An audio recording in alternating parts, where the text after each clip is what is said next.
Hey everyone, good morning from Canada. This is JR, founder and CEO of Social Market, and this is Leon, CMO of Social Market, and this is Social Ledger Report. Yeah, we're in Toronto. We're here for consensus, and we actually going to be in person this time. Yeah. It's been great.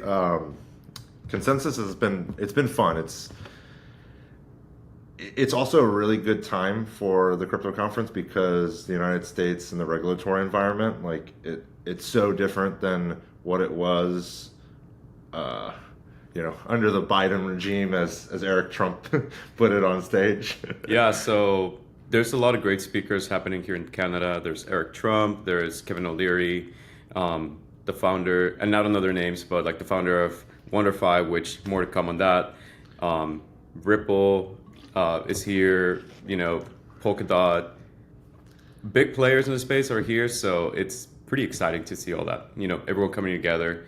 The stage got packed when Eric Trump came in and when Kevin O'Leary came in, so Yeah. there were VIP speakers, so it makes sense. The keynotes, but when we're saying big players, that's a great lead into the Coinbase part. Yeah. Where Coinbase is now part of the S&P 500.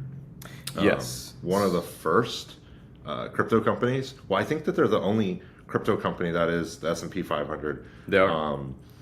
It's it it allows now institutional investors, like retail investors, everybody to actually become like invested in crypto without investing in crypto per se. Like there's some ETFs like with Bitcoin and all of that, but more or less like most people don't have exposure every day to crypto, and with this it's going to allow everybody to have exposure to crypto. And I think it's, again, kind of making crypto mainstream. I was too young to do the internet.com boom, but Same. Yeah, I imagine this is it. for the most part, I was still in the fetus, so I was not there in person. But yeah, this is another opportunity for well, a lot of people who have been in the space say that crypto really is just the next dot-com boom.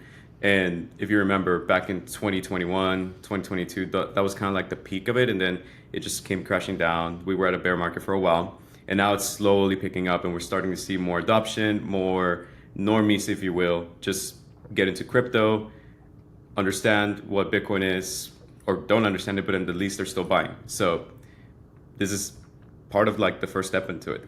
Yeah, there's a lot out there, like company-wise, that could have done this, but Coinbase being the longest, being the the most vocal of all of them, really shows like crypto is becoming a staple in everyday life. It is showing that like the bear market was because of regulation. The SEC was suing every single person that they could find. Yeah. If you sneezed the wrong way, they sued you. So it's kind of the progression that we needed. It's giving way more credibility to it. And it's like what Kevin O'Leary said on stage yesterday. He was like, crypto needs more regulations. I don't think that's the right kind of way to say it. It's very clippy. I agree. Crypto needs frameworks. Like we were talking about this last night. Bitcoin, what is it? It's probably an asset. Stable coins are probably currency.